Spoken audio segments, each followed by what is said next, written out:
Hi ho, how have you guys been doing? Oh yeah? Oh, that's pretty cool, yeah. Oh, me? Oh, I've gone pretty insane. It's all because of this game. Have you heard of it? It's called Hello Neighbor. It's a little game where you're a boy and your neighbor's doing some pretty wacky stuff. And you have to break into his house, get the tools you need, and just see what he's doing in that basement. Now, this game was sold by a pretty popular gimmick where when you got caught, the neighbor would learn your method of entry and he would block it off, so you had to find new ways to get in the house and sneak around him. It's pretty cool on paper, but when the full release of the game came out, a lot of people didn't like it.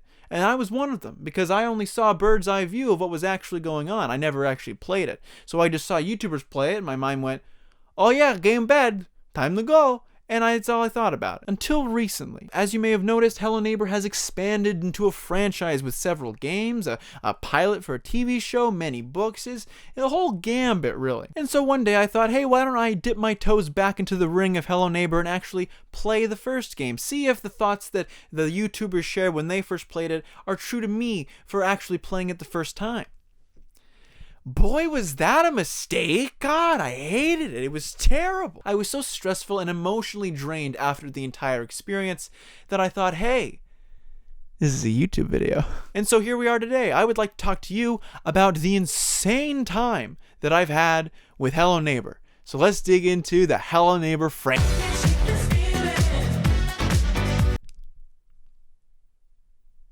Starting with the first one. Disclaimer. Do not, under any circumstances, send any hateful, angry, or negative comments to any of the people associated with the projects that I'm going to be talking about today. I have a huge respect for Dynamic Pixels and the work that they put into making their small debut PC game into the behemoth franchise that it is now. It's not every day that you put your heart and soul into something and it actually takes off. So I have a huge respect for them, and I think they're doing a great job.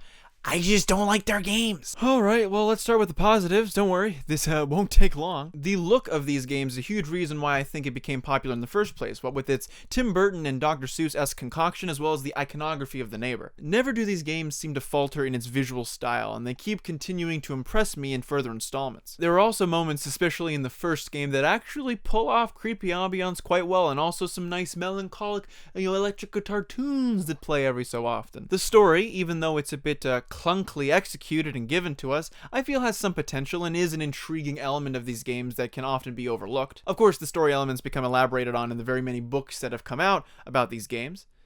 But yeah, that's about it. Let's get into the rest. I'm just gonna call it the rest. We start with our boy, Nicky Roth, doing his thing, and he sees his neighbor being real suspicious, like, doing something quirky, like holding someone hostage in his basement.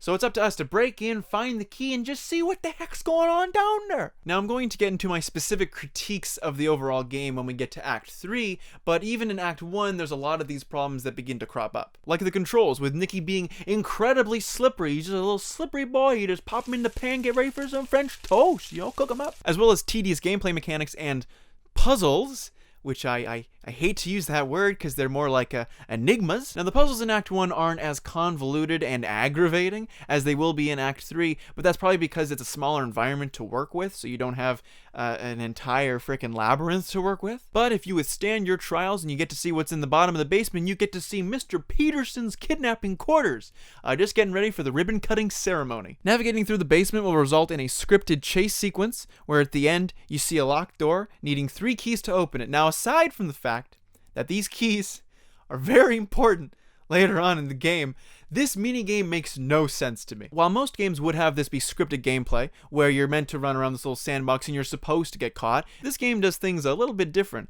and the neighbor can actually catch you about 5 times before it decides, alright, you get the point, move on to Act 2. What? And there's no way around it. There's no secrets. There's no alternate way to go about it. It's just a really stupid cutscene where you get caught over and over again. You think you're doing something wrong, but actually no, this game just likes to make you go insane. Now the second act starts with you already kidnapped in the basement. I guess Mr. Peterson got you in the end. Oh gee. Oh, isn't that hunky-dory? You eventually reach the surface to see that the neighbor had more than enough time to stop at Home Depot and go Extreme Makeover Hell Edition on his house. Now, from what I understand, there are 3 individual ways you can escape. 1, you can access the trampoline and just do a sick kick flick back at it there. 2, you can find the red key and just walk out the front gates like nothing's harming you. Or number 3, where you get the crowbar and you just find your way out the side way here. Now, with the house growing exponentially in size and 3 not very well introduced ways of escaping, everything just kind of mashes together. One of the main problems I have is the thin string of finding and collecting things that only hold relevance to one method of escape, one puzzle at a time. You drain the pool, which gives a shovel, which digs a grave that finds a key that opens this box, which needs a toy to make larger version of that toy, because I hate the fact that this is probably intentionally obtuse, but again, we'll get into that later. Now you might be saying to me, hey, that's how all games work. Well, except in Hello Neighbor, all of these obtuse puzzles lack any sense of progression. Not only are certain mechanics seldom explained to you, so when you find a specific tool you'll easily be led astray or completely baffled as to what to do next, but with the endless feeling of back and forth running around the house just trying to end the game made it feel as though I was making no progress. There's no indicator of progression and there's no feeling of accomplishment. It's just barren. But anyway, you get the crowbar, you get out that little way, and the neighbor gives you a stern look, and now we're on to Act 3. You're older now and wiser now, except you're an idiot and the first cent of inheritance drives you back to the hometown where you were kidnapped just across the street. Oh my god. But it's a tiring thing, Trauma. So while you take a little snooze, the neighbor goes ahead and builds this gigantic fucking industrial, imperial, incomprehensible edifice. Now this time the neighbor has installed ultimate protection from you getting into that basement. Not only has he brought back his signature boarded up planks, but now we need a keycard to get in. Ooh, this crafty devil. And here, my friends, is where I spend most of my time with Hello Neighbor, as this one level represents all of my deepest feelings, psychotic breakdowns, and extensive critiques of the overall game. Yep. This is where the game broke my frickin' brain, and as I promised, I'm going to go into everything that I absolutely despise about this game in one long-winded, rapid-fire rant. Oh gee whiz, where do I start? The puzzles in this map are incredibly obtuse, baffling, nonsensical baloney, and on top of that, the game does not hold your hand at all, meaning many of the solutions to the puzzles seem almost impossible to figure out without a walkthrough. There are mechanics used that aren't previously established in the game, there are tools and side quests that can easily lead you astray from what you're supposed to do, more importantly what you want to do, and it becomes a chore just trying to figure out what puzzle it is that you want to solve, especially with the neighbor constantly on your ass, ready to snatch you whenever he gets the chance. There's not much of a clear way of going about solving these. It comes down to expertise and analyzing the map, as well as your own intuition to look outside the box. But it is far outside the box, about 3 states outside of the box. Remember, all we're looking for is a crowbar and a way to melt the ice. That's all we need. But the convoluted methods of approaching this goal get lost in this hastily constructed labyrinth that looks like someone learned how to make levels in Gmod for the first time and simultaneously wanted to become a supervillain. The puzzles that you need to solve have very specific solutions that you need to follow, which means exploring this gigantic environment becomes a treasure hunt for a specific set of things that only make the journey around this place more confusing and onerous. Not to mention all of the red herrings in this level for bonus content. I can't even start to remember all of the different parts of this level that I just didn't get up to because it wasn't part of the main goal. What was the deal with these tomato plants? Well, get a load of this. Apparently, you needed a specific record player so you could set it down in front of the plants and it would play awkward music and the plants would just shrink and then you could get to the secret parts of the level. How do you know that? How are you supposed to load? And remember, none of this is important to the main game. This is just for the little extra little bits and pieces, just in case you get bored of the level. What was the deal with this pulley system? I don't know. What about these 4 levers being constantly hit down by apples? No clue at all. What about this valve? No idea. It all gets jumbled together. It makes completing the overall objective confusing and cluttered and misleading and trash. There are puzzles that even have misleading solutions like this lever in a box. Cool, right? Leads to the red key you're gonna need. Sweet. I'll just get it right quick. Oh, whoops, you can't open it. So what do you do here? I'll give you a few seconds just to think about it. Just get a little good thing. All right, time's up. You have to get a shoe, wind it up and throw it through the grate in the box so that it taps the lever and you have just enough time to get the red key that you need for completion. And because this game gets so incredibly tedious with its gameplay so quickly for me, I just lose all interest and passion in actually completing it. It's emotionally draining. There are even even glitches when you're playing the game correctly that can even spawn you all the way back to the house if you run through it too many times. Okay, wait, I have an idea. Okay, right? Listen to me. I have an idea. We're gonna go bip bip. Right? We're gonna go bip bip. Ready? Bop bop. Bop bop. Ready? Bop bop. Bop bop. Bop bop. Bop bop. We're almost there. I know, and I can feel it come. Bop bop bop bop bop bop bop bop. There we go, ladies and gentlemen. Look what we did. We might have to do it another way because I cannot get in.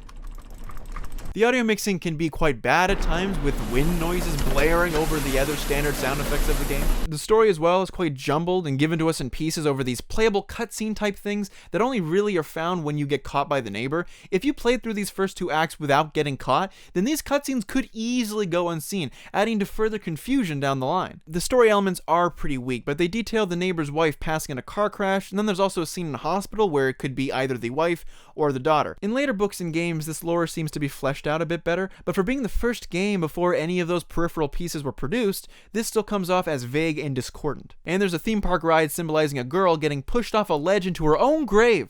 Once again, it's not very clear, but perhaps they had intentions all along to flesh it out in subsequent games. Why you wouldn't want to give us a good amount of the story in your debut PC game, I couldn't tell you. And every time you get caught by the neighbor, and trust me, if you're like me, not knowing what the heck you're supposed to do, that'll happen a shit ton. He'll set up a bear trap or a security camera wherever he catches you. So eventually, every square inch of the house becomes enraptured by these traps, and so getting caught by the neighbor becomes more of a restart button than an actual threat he's meant to instill. Now trust me, you are going to want as much unseen time you can get to spectate this level, because there are some puzzles that demand your undivided, critical attention. Like this one, where you're faced with a room filled with portraits of golden apples, mouths, and eyes. And because you're so smart and telepathic, you know to turn this specific rounded one of the apple so that the whole section of the map just opens up for you. It's not mandatory for completion, but it's a hell of a lifesaver when you're trying to navigate through this cat's cradle. And it's so cool when puzzles rely on parkour, you know, one of this game's strengths, because then the game gets to show off just how hecking slippery your character is. I mean, a real butter boy. Just slipping off any surface unclear of where the edges are sends you gliding to the bottom, making these seemingly innocuous jumps to the untrained eye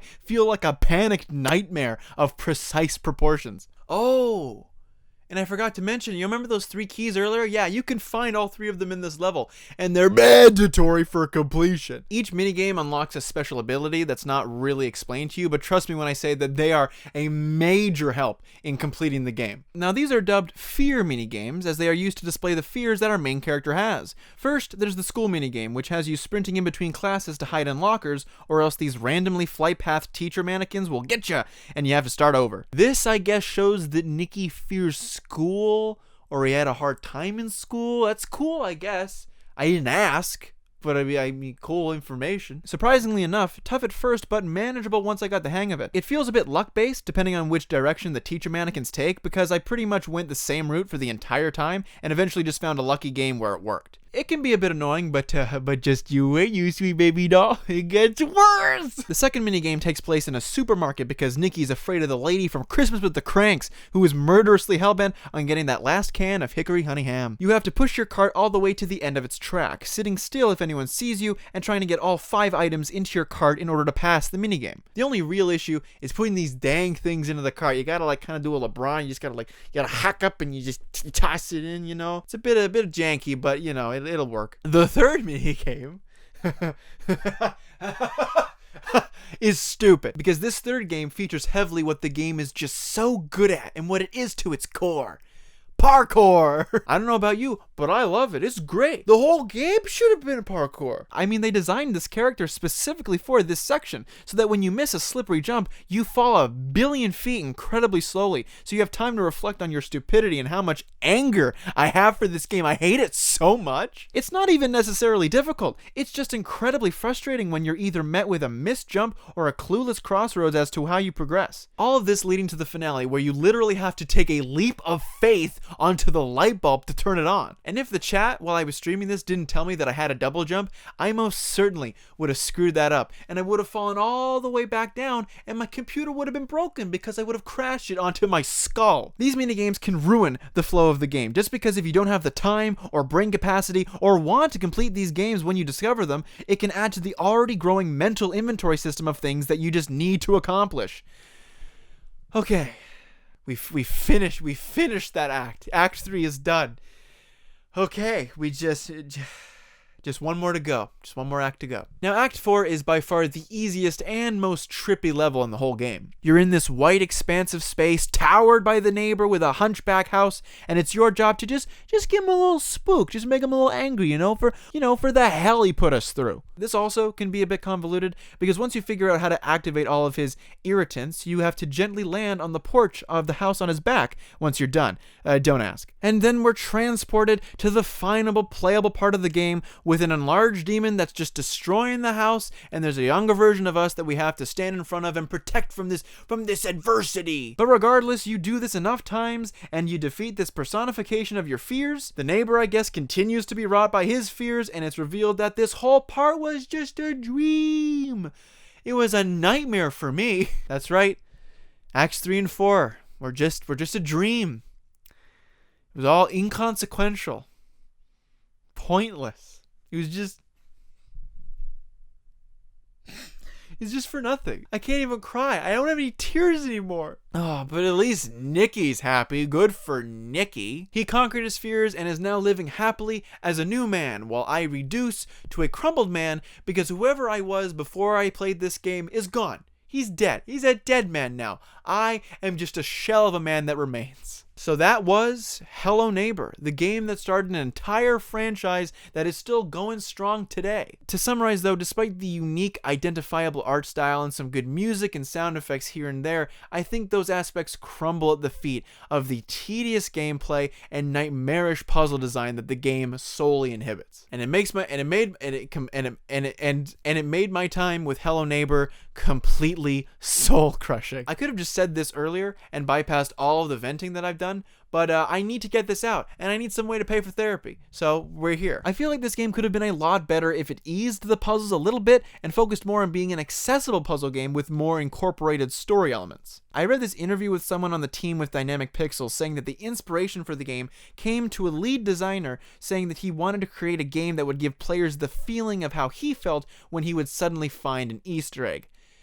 And that actually makes a lot of sense in terms of the gameplay. If this game was marketed more as a brain-crunching puzzle game that used its difficulty more as one of its strengths, that might have gone down better and might have focused that gameplay into something more suitable for that type of experience. However, because this game feels more marketed to a younger demographic, combined with how these puzzles are implemented into the gameplay, it becomes incongruous in contrast to what the game feels like it wants to be.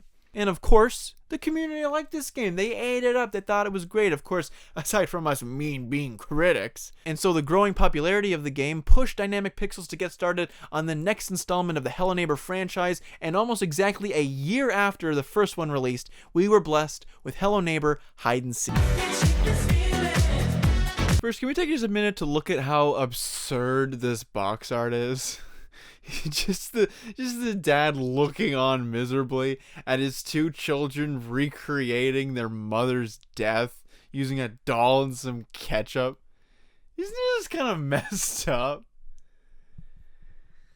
Well, anyway, Hello Neighbor Hide and Seek follows the children of the neighbor preceding the events of the first game. We play as the sister, and if you remember what I said earlier, it's just not looking good for us, and go through 5 separate stages, hiding from our brother while also being a good sibling and putting our toys away in the basket. Our brother can take on many different looks in many of these stages, like a cute little tiger gonna pounce out and get ya, or a rough and tough constable who's gonna enforce the law, or a man who's on fire, or just straight up wants to shoot you in the face. Sorry guys, hard truths. Now I'm a bit conflicted because I would say that I enjoyed this game more than I did Hello Neighbor, but a lot of the issues that were in the first game do find themselves cropping up in this installment. Let's get the good out of the way first. The game's looks have certainly gotten more ambitious with this one, and I think it pays off. Even when some levels were starting to get on my nerves, never did I get bored of the settings, and I always felt interested enough to see what wacky environment we would be put into in the next round. The settings take on this amalgam of realized, over-exaggerated fantasies that the children are role-playing in, mixed with gigantic elements from their actual house, like chairs or radios or clocks, and it all mixes pretty well, and they work nicely with the level's design. And now for the rest. I'm gonna keep calling it the rest. I'm just gonna keep calling it the rest. Stage 1 puts us in this African savanna setting with our brother dressed as a tiger, chasing us while we collect all of our stuffed animals and put them in the basket. One of my main annoyances with this game is the violent pursuit of the brother. Because these levels are flatter and more open, it gives Aaron a wider field of view to spot us, and so we could easily be on separate parts of the map, and it's very easy for him to spot us and chase us down. Once again, taking away from much needed environment analysis time to figure out how to approach its puzzles. This kid, he just loves being exactly where I need to be. Also, the sting that occurs when your brother spots you is like a nightmare lullaby and coerces my teeth to grind themselves into a fine powder. Just trying to figure out what to do can be an onerous task with your brother constantly after you, but I do think it gets easier and he's better implemented in the later stages. Back to the puzzles, they manifest themselves in different ways just in this game alone, and I'm comfortable with admitting that my super low IQ was matched by this game. Like in Act 1 with these gigantic rocks that are just sitting around. It never occurred to me that you could plop them on top of the geysers to make the surrounding geysers have more momentum and push you all the way up to higher elements. It never occurred to me. So I'm a bit stupid. It took a while before the chat actually told me how I was supposed to do that. And when I actually accomplished it, just my mind opened up like the Matrix. And I feel like, oh, I've got this game in my grasp now. However, the signature Hello Neighbor puzzle scheme does come back to haunt us in this,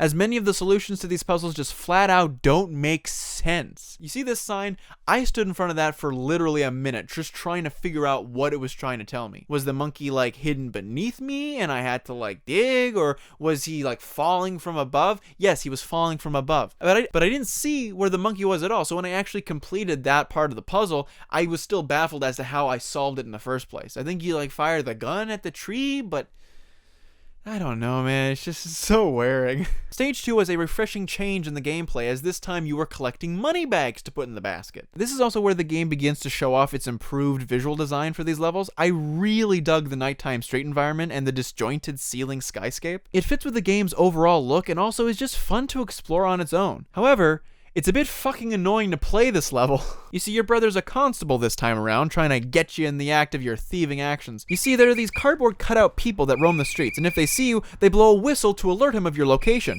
And it happens over and over and over again, and sometimes 2 in 1. Oh boy, what a package. Please, may I have more? I must drown out the internal screams of suffering. But at least the objects are easier to obtain this time around. There's not a whole lot of puzzles that you have to figure out in order to get the objects. However, I did struggle a bit to get the bags out of the moving trucks, as I had thought I had the minigame down, where you had to use this very obvious looking lever to change the directions of the signs. I was like, oh, that's cool. Then the cars are going to come around and they're going to smash in there because I changed the signs. I'm so smart. However, that's not the case, because all you have to do is go up to the signs physically and turn them around. That button, that lever is just a reset button. And this is stupid because I only had to switch one of the signs. I needed a reset button for that. Stage 3 is the hellish inferno that I mentioned earlier, with your brother set ablaze in kerosene and is trying to hug you down all the way to your graves. And in this one, you have to save all of the meowing children from burning. Gee whiz, what fun! Oh, and I should mention, this game has a hint system, unlike previous games, where if you get stuck, you can just turn that bad boy on in the menu, and then it gives you a little cutscene basically patronizing you for not being good, and then it shows a gigantic arrow in the sky of where you're supposed to go. But yeah, the big arrows in the sky only show you where you're supposed to go. They don't tell you how to complete the puzzle. They don't tell you where you get the tools to complete the puzzle. It's almost pointless, you could argue. Strangely, one of the solutions is to parkour onto this cloud and kind of glitch it along its track. Controlling it felt so wonky, as if it was not an actual method of completion. But alas it was. And even then, it needs the valve from earlier to, I guess, drain the pond and reintegrate that water into the cloud to make it massive, and then you can save the children from their imminent perish. Also, have I mentioned the parkour yet? Yeah, it's not so good. It's back and not even obvious, at some points feeling as if this is all just one giant glitch to try and finish the level. Certain jumps are so close that it feels like it's not what you're supposed to be doing, and it's so gosh dang slippery. The only scary thing about this game is avoiding the fall off a ledge and having to restart the whole process. It really might make me cry. I'm gonna say it. Also, the smoke is a bit intrusive, but it's a very good wildfire PSA. Put out your gosh dang fires. Stage 4 once again flexes the game's improved visuals to fit a wintry wonderland infested by zombies as you get all the brains you need. Fittingly, this level hurts my brain. Some puzzles just don't make sense even after understanding what to do. For instance, this is a good one. You need an umbrella so you can gently fall into this clock tower from being catapulted into the air to stop you from missing and falling into this area that I still have no idea what its purpose is even after finishing the whole game. I mean, the area's only other purpose is to use the I am stuck mechanic where a crow comes over to you and picks you up and takes you back to the start, which is almost useless. It's kind of janky that that's there in the first place. Now you may be asking, how do you get this umbrella, Jackson? What are the methods? What possibly could you have a complaint about now? Listen here. You see, in the supermarket, there is a grate. Something that could easily evade your sleuthing, and even when you find it, removing it isn't an option. So you'd think, oh, it's just for looks, just a cool little environmental gag. Except that you can just phase right through it and wander underneath the level for a bit to find the umbrella, then use the I am stuck function and just get your ass out of there, all the while seeing the glitched undersides of the environments that you would normally see just by clipping through the level when you're not even supposed to. See, by this point, my interest and enthusiasm had just completely diminished, so actually finding the way that the game wants me to do it just wasn't an option. Just completing the game wasn't even a fun option anymore. Ooh, now stage 5 actually switches things up really good for the climax, as now it's your turn to go look for your brother. What a twist! Oh yeah, one thing before we continue, the story. There are story cutscenes that are interspliced in between the gameplay segments. Basically, they're detailing how the neighbor comes home one day, is like, oh, mom's dead, and the children kind of have to let that steam and boil with them for a little while. Aaron, the little boy, ain't taking it so well. He's acting out in these fits of rage. And I can kind of get angry at him because we're siblings. We have the same mother. You don't think I'm not grieving about this too? You don't think I'm constantly in shambles as I watch the remains of our once happy family fall apart, trying desperately to keep myself hoping that adulthood might shine brighter days on me? No! And that's where the shooting me in the face thing comes to light. Hey, my mother died too. You don't think I'm upset? We're siblings. I'm just as upset as you.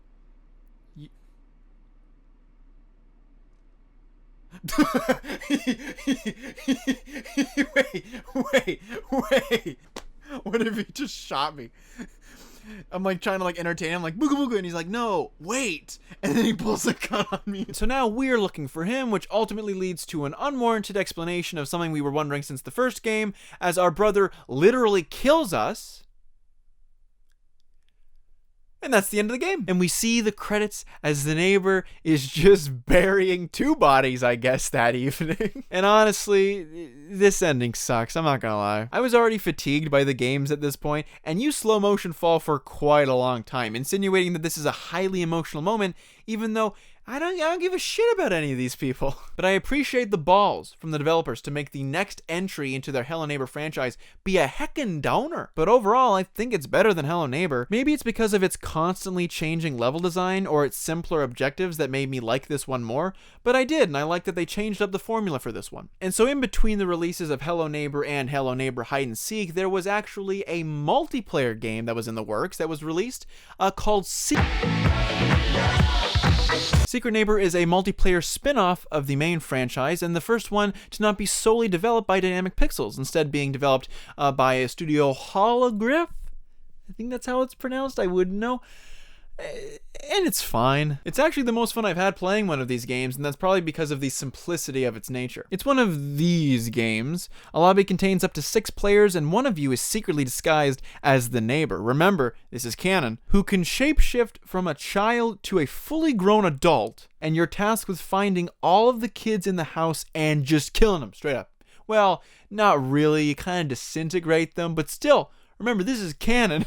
The role of the kids is to find however many keys or key cards are required to gain access to the basement and save your old pal Nicky. Do you remember him, that boy back there? All the while escaping the wrath of the neighbor from catching you all. Both classes have their special abilities, many unique to each child you can play as, and it's pretty fun. I can't see sinking much time into it as it's pretty simple, and you can get your fill of the game in about an hour or so. Perhaps it's not as in-depth or replayable as contemporary games in the genre, but it's fine enough for what it is, and I don't see carrying much replay value even with different maps or varying lock requirements. There's also in-game voice chat, which helps with teamwork as some special abilities can help tackle the neighbor, while others can help find the locations of the keys. So every member of your team plays an active role in the overall round. And aside from odd lighting, the graphics are pretty on par with the previous games, perhaps more shaders and ambient effects. But yeah, it's good, simple, accessible, and fun for a bit. And just before we move on to the other stuff, I do want to share this one review that I found of the game on Steam, and it's by a man who I feel like really gets what I'm trying to say. He's a real master with words, so if you don't mind, I just want to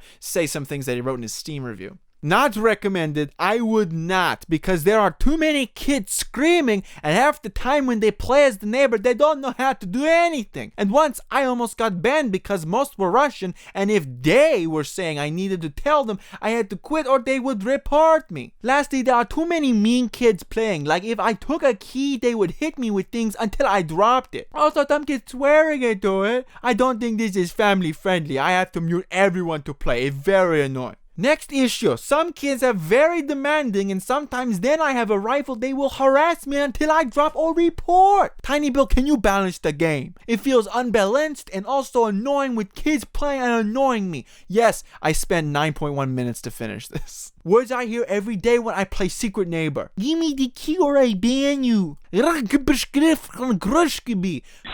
I hate you. Screaming. So to say, to parents who want to get Secret Neighbor for their kid or for anyone, if you hate swearing or constantly getting screamed at, stay away from this game for now, until the devs do something about it. Some links to come down from that big review. What a generous guy. There's no real good way to introduce this section other than to point out that the game is very popular and also very monetizable. So there's a bunch of toys and books and a lot of other stuff that I just want to take a look at just to see the scope of the game and to give you a good sense of that. Very quickly, just searching Amazon Prime for Hello Neighbor brings up some pretty interesting results, like the fact that there are just straight up Let's Plays on Amazon Prime. Like straight up, just regular ass Let's Plays. There's not even interesting or like high production value. They're just Let's Plays. Most of them aren't even on YouTube. So you need a Prime subscription in order to watch them. There's not even a trailer. You can't even get like a demo of what it looks like. If I had to guess, perhaps these people have a specific partnership with Amazon or Twitch, so they can only really upload these to Amazon Prime. But still, what a way to cut off a huge portion of your potential audience. I mean, come on. Who's just on Amazon Prime scrolling through all the movies and they go, oh cool, a Hello Neighbor Let's Play from the Annoying Orange. Gee whiz. Hey, yo, it's a girl back here with another gaming video. Here we are. Hello, neighbor, once again. Yeah. Hide and seek, that is. There's something up here. What is it? Ooh, an envelope. My favorite. All right, let's see what's going on. Whoa. Yo, what's happening? This level looks like it's lit. I really like this. You thinking that too? I hate this so much. And on top of that, there are even more bizarre entries on the Amazon page, like paying $2 for Hello Neighbor animated song. You know that Hello Neighbor game has obtained momentum as one of the top games so far this year. No doubt it is a horror animated game, and it's about Alex trying to escape the evil Dennis, who attempts to take his life. First of all, his name's not Alex, and his name's not Dennis. So some fan you are. But in this video, you are seeing the other side of the game. It is about the Hello Neighbor game animated song. I'm sure you would love this. Sit back and enjoy. I mean, you know, it's a pretty good deal. You could rent it for $2 or you could buy it straight out for $8. And hey, perhaps that doesn't interest you. You want to play something, you know, like Hello Crazy Evil Neighbor Survival Spooky Games 2020. You know, like I don't. This is pretty interesting. Looks like a load of fun, I'll tell you that much. There's also quite a few very scary Hello Neighbor Halloween costumes that scare me. Oh my god. No, literally. Oh god, that's him. That's him. Can't you tell? Look at his eyes poking through. It's so creepy, like unintentionally so. It's just a big mask, and then you see like just a guy like staring through. And for the record, I know that this is all unofficially made merchandise to kind of leech off the success of the games, but they're just so fascinating. I can't stop talking about them. However, on the more authentic side of things, one of the elements that I did not really love about the Hello Neighbor games was the story and how it was given to you, but lucky for us, there are 2 separate sets of writings that help flesh out the lore of this world a little bit. One of them began fairly recently as a Hello Neighbor graphic novel that seems to be a spin-off of the main story and follows different characters. The more established lore manufacturer of Hello Neighbor would have to be the books. Currently, there are 2 sets of trilogies, and it's genuinely quite a prolific series. There's even a pilot for the show. Are you kidding me? This is insane. And it's not too bad. The official 22-minute version came from a 6-minute test pilot, and having seen both, it's clear that the creators just crammed in a bunch of filler dialogue between the kids to flesh out some of the runtime, and it shows horribly. Their banter isn't very funny, and it's mostly annoying, but remember my mantra: I hate kids, so I think I'm a bit biased in this regard. And adjacent to the Secret Neighbor multiplayer game, there's coming out a board game based on that game. Would you believe how many times I'm saying game in this video? And it seems to be going for a more family-friendly Secret Hitler type of experience. It actually looks to have adapted the gameplay of the multiplayer quite well into a board game sense, and it'll be interesting to see what happens with that when it comes out. Alright, no more of the bullshit, okay? We got one more part of this series to review. We have the last part. We have Hello Guest and Hello Neighbor 2.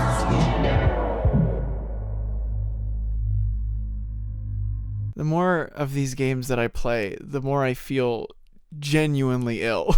Now, Hello Guest and Hello Neighbor 2 are kind of conjoined at the hip because one was essentially a promotional teaser for the other. I say this because Hello Guest and Hello Neighbor 2 are quite different in terms of their gameplay, but they're linked by the central character of the guest, which many theorize to be Aaron, the little boy from earlier, who's just gone crazy because all the shit that he's seen, and he's just doing a bunch of wacky stuff. I don't know, I don't really keep up with the lore anymore. Hello Guest has you taking either the role of a night watchman or a journalist, going to this abandoned theme park to spook away vandals and find the true secrets the game has to offer. And I hesitate to say night watchman because there is a bit of contradicting information here. We obviously have intent to be here. There's a call for us in what seems to be a security office, and we also take it upon ourselves to get rid of vandals that break into, as the kids say, rough house. But also the guest is thrown into the mix as well, scurrying around the park, and save for the first night is just trying to catch you.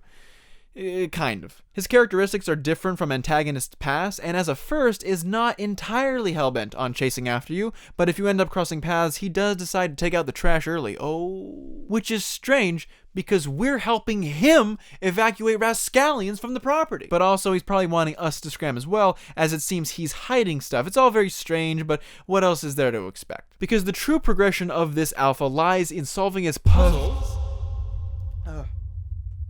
Sorry, PTSD's kicking in early today. And on top of this, since the game hasn't left its alpha state yet, and assumably might never, there are unfinished textures and useless side attractions, but I can't get too angry because, you know, it's an alpha. And that's all it is for the moment, so that's all I'm going to talk about it. Soon after the demo was attracting buzz, the big reveal was announced that Hello Neighbor 2 was going to come out, and it was released alongside a demo which is not very alike to the gameplay you see in Hello Guest. It's unclear if these mechanics might manifest themselves somehow into Hello Neighbor 2, or if this was just some sort of fun idea the developers wanted to execute on. It's unclear, but whatever. That's the story of the game here. Now, something interesting happened when I played this demo. Unspecifically so, I hated it because I was coming off a binge of playing a bunch of Hello Neighbor games, and when I saw just how expansive this demo was, and knowing that I was going to have to do a lot more digging into actually completing it, I gave up. I had to throw in the towel for the day. So I took a little time off, and for the first time ever, I decided to watch a walkthrough of the demo just to see all the little nooks and crannies and see what I had to do and how I would complete it. And with this newfound foresight and knowledge, for the first time, I wanted to play it. I willingly opened up the game and wanted to see how far I could get, knowing just how to play it, and a miraculous thing happened. I enjoyed myself. Well, kinda. I mean, I would describe it more as a euphoric absence of insufferable confusion. And even though my game did crash, what I noticed in that 20 minutes of playing was that once you eliminated any stress of figuring out the puzzles or deciphering locations, the entire focus of the gameplay is shifted towards the AI of the guest. And this is so much better. Navigating the house with purpose made trying to avoid the AI more of an exciting challenge than a dreadful disadvantage. I actually got kinda spooked if the guest found me or chased me, because I knew that I had unfinished business to get done in the house, and so the stealth aspects of the game felt better implemented in those instances. Now, I don't think that if I went to play the first Hello Neighbor with this kind of foresight in mind, that it would enhance that game for me as well, because I do think there are objective problems with that game to its core that just make it not a very fun experience. However, I do think that the way the developers have laid out this map caters to this type of experience. The AI focus section of the gameplay is mainly centralized to this house, while the puzzle elements of the demo are scattered about in each of the houses across the map, giving you that sweet, ample thinking time to understand what you should do and how to approach it. Plus, the tools needed to complete these puzzles can be easily accessed by retrieving items from the house, like the fire extinguisher and the crowbar, or a generator. That part was a bit annoying. But it's these few things that are the only ones you need to worry about once you obtain them. It's actually well done, and the fact that these two separate gameplay mechanics don't stumble over each other definitely helps that feeling. I haven't even mentioned yet the improved graphics of the game, especially in its character designs. I love the added detail on the neighbor, keeping in tune with the cartoonish nature of his look, but also adding a real sense of maturity in the game development. But this demo isn't off the hook yet, because even though the puzzles are a bit simpler and more comprehensible to understand for once, the unclear objectives still hinder the gameplay, as the whole point is to put all the candy into these children's sacks. I don't like that I wrote that sentence. I might take it out. How many candies do you think you need? 2 for the kids that are right there? 3 for the whole bunch? Or 5? It's 5. Why? How would you know it's 5? And it's pretty stupid, because once you've gone on your own and found at least 3 candies, there's no telling how many more you're meant to collect. And once you do collect them all, you mainly get rewarded by some sprinkles of lore and the most questionable thing to ever come out of any of these games. How is your weather?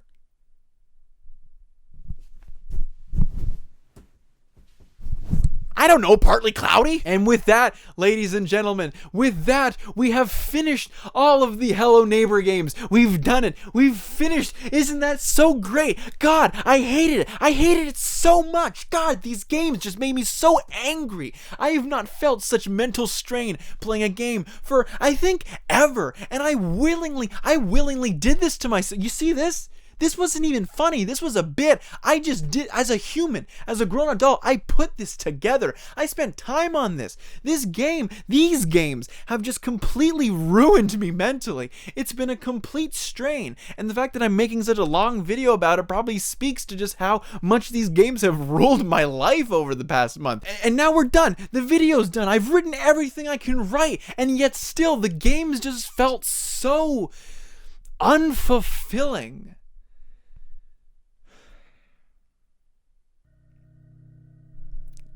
You know, look, it's clear that I don't like these games. I don't know if I made that clear enough. But here's something interesting that I guess I probably should have thought about earlier. These games weren't meant for me. The game devs probably weren't like, hey, let's make good idea. Let's make small Canadian boy cry. We make game. He cries. We make his brain to mush. Take mush. Make it into cake. Give him beautiful cake. Smush his face back in there. But there are a lot of people who genuinely love these games. And every time there's a new book or a new demo or any new nugget of information about these games, people eat it up. They're excited to dig into these labyrinths and figure out what secrets they have and what the puzzles are. They genuinely like playing these games, and I just don't. And I guess I just have to accept that I might never. These games weren't meant for me, and though I had a very stressful time and I feel like I have accurately displayed my emotions and critiqued this game objectively, you can't get over the fact that maybe I just don't play these games. But I do have to give credit where credit is due. These guys, these developers put their hearts and souls into risking their first debut PC game from being a mainly mobile game developer, and now it's paid off and they're making a lot of games and they're having books and shows, and they could not be more successful. And they get to continue making these games, and there will be people who will continue to support them. Isn't that just wholesome? Isn't that just nice? And here I am, Mr. Dumpy Dumpson, and I'm just shitting on all this stuff, you know? It probably just isn't worth it. And like I said before, I have the utmost respect for Dynamic Pixels, now Eerie Guest Studios, for following their dreams, making games that a lot of people love, and continuing to do that to this day. And if you're one of the people that loves these games and hates me because my points are stupid and I'm just a really mean person, that's fair. And I'm glad that you guys support them, because it's you guys that help them continue to make games that fund their operations and that continue, you help them follow their dreams. And that's great. I just fucking hate the games. And that's my piece.